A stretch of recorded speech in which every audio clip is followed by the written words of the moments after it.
I've been dead for centuries. I think around 3, but I've lost count. After all, time passes differently when you're a ghost. I died young, which is probably why I'm stuck here. It's my own house, the one I built with my own 2 hands when I was alive, and despite the tragedy that cut my life short, I've had plenty of time to make peace with my spectral state. After a few generations of haunting, you learn to find joy in the little things, human drama for one. The current residents of my house, Evelyn and Greg, moved in about 5 years ago. I liked them well enough when they first arrived. Evelyn is sweet, the sort of person who apologizes to plants when she prunes them, and Greg, well, he's not a bad guy, just a bit too smug for my taste. At least he was decent to Evelyn in those early years, and I was content to watch their lives unfold, my ghostly presence quietly tucked away in the corners of the house. But then Sarah showed up. She was a friend of Evelyn's from college, apparently, and she turned up on their doorstep one rainy evening, looking pitiful and asking for a place to stay. "Just until I get back on my feet," she said with a watery smile that didn't quite reach her eyes. Evelyn, being the kind soul she is, let Sarah move into the guest room, and that's when everything started to go downhill. At first, Sarah was the picture of gratitude. She thanked Evelyn at least a dozen times a day, helped around the house, and made all the right noises about how lucky she was to have such good friends. I wasn't fooled. I'd seen this kind of thing before. Sarah was charming, yes, but I could tell from the way she watched Greg when she thought no one was looking that she wasn't here out of gratitude. No, she had other intentions. I noticed the first cracks during dinner one night. Evelyn had spent the entire afternoon cooking: roast chicken with rosemary, mashed potatoes, green beans, fresh rolls, and a rich chocolate cake for dessert. She was practically glowing with pride as she called Greg and Sarah to the table. "Dinner's ready," she said with a smile, wiping her hands on a towel. Greg barely glanced up from his phone as he settled down at the head of the table, while Sarah slid into a seat next to him, all smiles and sweet talk. "This looks amazing, Ev," Greg said, finally setting his phone down. "Yeah, Evelyn, you really outdid yourself," Sarah added, her voice dripping with enthusiasm. "I wish I could cook like you." Evelyn beamed, her cheeks pink with pleasure. "I'm glad you like it." They ate everything she'd prepared, the conversation flowing easily, mostly between Greg and Sarah, who seemed to have an endless supply of inside jokes and shared stories that left Evelyn sitting quietly on the side. I felt my annoyance grow as I watched from my usual perch, near the ceiling in the kitchen. When the plates were empty, Greg pushed his chair back with a satisfied sigh. "Wow, I'm stuffed," he said, patting his stomach. "Great job, babe. I'll just go catch the game now." Sarah stood up too, already heading toward the living room. "I'll join you, Greg. I'm so tired, it's been a long day." Evelyn's face fell for just a moment, and I could tell she was too polite to say what was on her mind. Instead, she smiled and started stacking the plates. "I'll just take care of the dishes then." The first time this happened, she said nothing, and I just watched in silent fury as Greg and Sarah made themselves comfortable on the couch. But it became a pattern. Night after night, Evelyn would cook and Greg and Sarah would disappear, leaving her to handle the cleanup alone. Then one evening I saw her reach her limit. She called out to the living room where Greg and Sarah were laughing over some TV show. "Sarah, could you help me with the dishes tonight?" There was a tense silence and I watched Sarah's smile falter. She looked like she was about to refuse, but then she caught Greg's eye and hesitated. "Sure," she said, her voice tight. "I'd be happy to." I floated closer as they started on the dishes together, watching every move. It didn't take long for disaster to strike. Sarah was drying a beautiful porcelain dish, one of Evelyn's favorites, when it slipped from her fingers and shattered on the tile floor. "Oh," Sarah gasped, eyes wide with shock. "Oh no, I'm so sorry." She crouched down to pick up the pieces, and suddenly she winced, letting out a dramatic little yelp.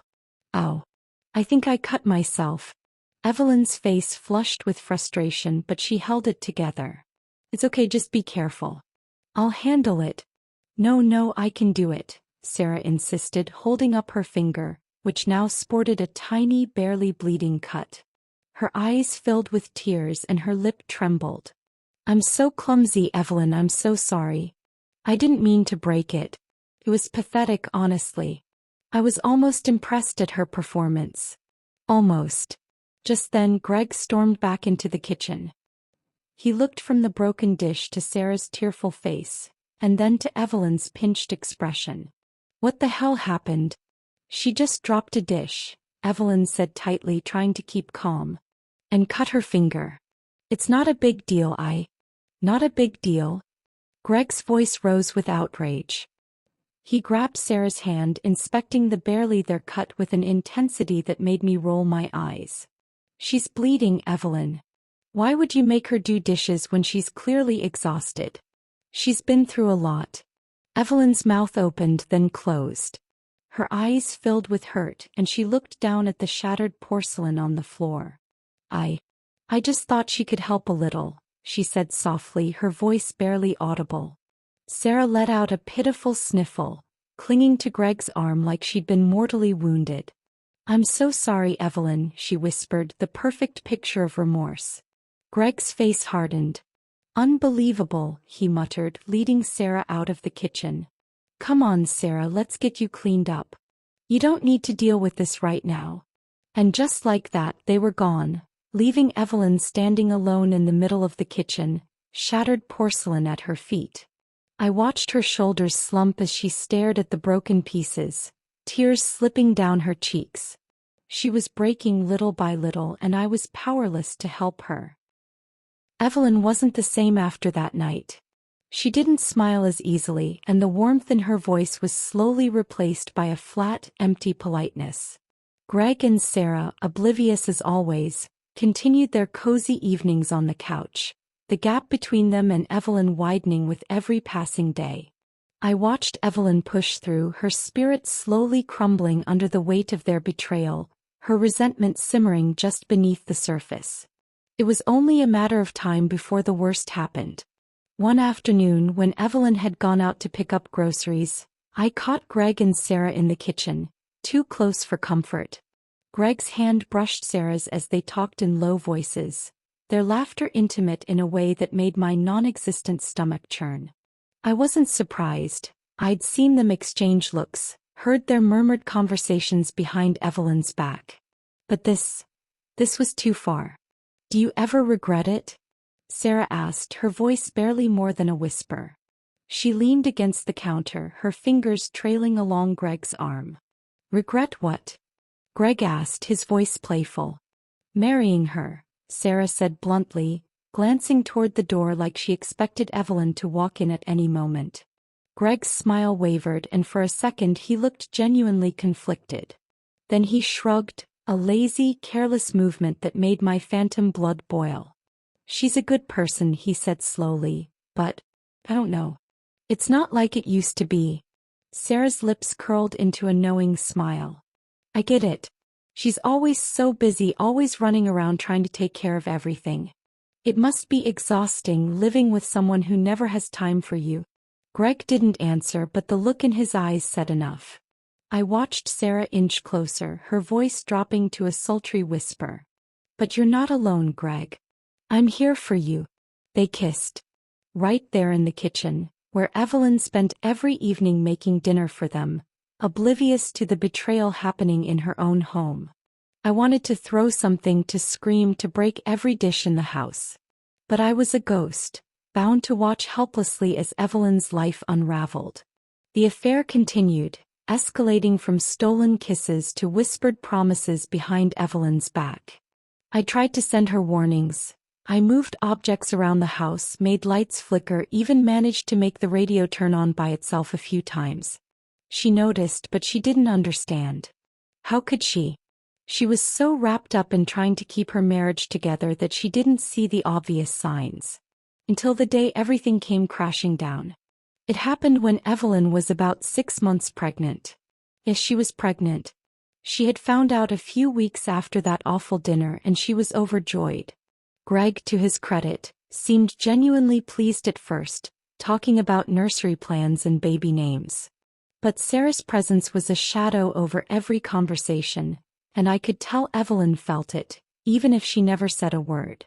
Then one fateful afternoon, Evelyn came home early from work, her arms full of groceries and baby supplies. She stepped into the house calling Greg's name, only to be met with the sound of laughter coming from upstairs.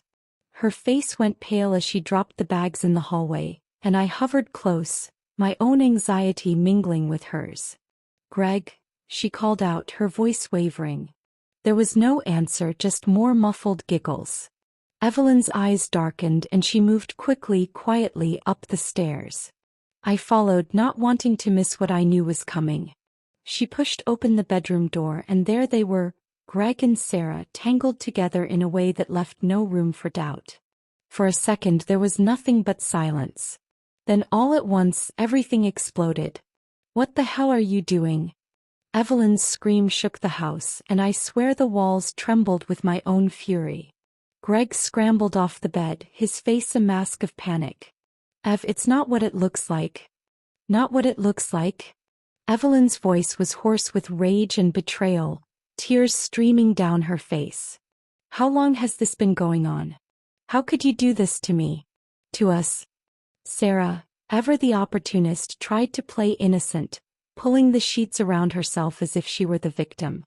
"Evelyn, I'm so sorry, it just happened, I never meant for." "Shut up." Evelyn's voice cracked, raw with pain. "Get out. Get out of my house." Sarah hesitated, looking to Greg for support, but he said nothing, his face a twisted mixture of guilt and anger. Evelyn's shoulders slumped, the fight draining out of her as she clutched her pregnant belly. "Get out or I swear I'll call the police." Sarah's expression hardened and she slid off the bed, gathering her clothes with a cold, detached calm. "Fine," she said, her voice flat. "But Greg's coming with me."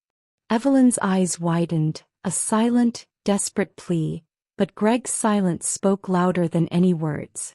He wouldn't look at her, wouldn't meet her eyes. He just stood there, frozen, as Sarah walked out of the room, brushing past Evelyn without a second glance. "No." Evelyn's voice was barely a whisper, her whole body trembling. "Greg, don't do this. Don't leave me. Don't leave us." But he did. He grabbed his things, avoiding Evelyn's gaze, and followed Sarah down the stairs. Evelyn, unable to believe what was happening, stumbled after them, tears streaming down her face. "Greg, please, don't go." She reached the top of the stairs just as he reached the front door, but Greg didn't look back. He slammed the door behind him, the sound echoing through the empty house. Evelyn took one shaky step forward, her foot slipping on the edge of the stair. I tried to reach her, to catch her, but I was nothing but air. She tumbled down the stairs, her scream of anguish cut short by a sickening thud. The world went silent. I hovered helplessly, my ghostly form trembling as I watched her lie there, unmoving, her eyes staring blankly at the ceiling. Then slowly she blinked. I felt a rush of relief as she struggled to sit up, one hand going to her stomach. The realization hit her like a punch to the gut, and she let out a broken sob, clutching her belly as if she could will the lost life back. For the next few days, Evelyn was a shell of herself. She barely moved, barely ate. She was alone in that big house, the silence pressing down on her like a suffocating weight. I stayed close, watching her every move, trying to offer some comfort, though I knew she couldn't see me. I found her in the bathroom one evening, staring into the mirror with empty eyes, a handful of pills clutched in her shaking hand. Panic surged through me, and without thinking, I lunged forward, grabbing her wrist. I don't know how I did it. Maybe she was in such a dark place that the veil between our worlds had thinned, or maybe she'd always been more attuned to me than I realized. But whatever the reason, she froze. Her eyes widened and she looked directly at me, not through me but at me. I staggered back in shock. You can see me?" Her lip quivered as tears streamed down her face. "I've always seen you," she whispered, her voice breaking. "I just didn't think you were real, until now." For a moment I was speechless. I'd been watching over her for years, thinking I was invisible, and yet she'd seen me all along. My silent presence, my failed attempts to warn her, everything. I didn't know whether to be angry or relieved. But there was no time for questions, not now. "Then you know I'm here to help," I said, finding my voice again. "Don't give up. Let's make them pay." Evelyn's gaze sharpened, the emptiness replaced with a flicker of something fierce. "What do you mean?" 3 months, I said, my voice steadier now. "Just give me 3 months and your body. Let me take over and I'll destroy him. I'll make him regret ever hurting you." Her grip on the pills loosening. "You are going to help me?" "Yes. And you'll be safe," I promised. "I'll give your body back when it's done. And when I'm finished, he'll have nothing left." For a long moment she just stared at me, searching my eyes for any hint of deceit. Then slowly she nodded.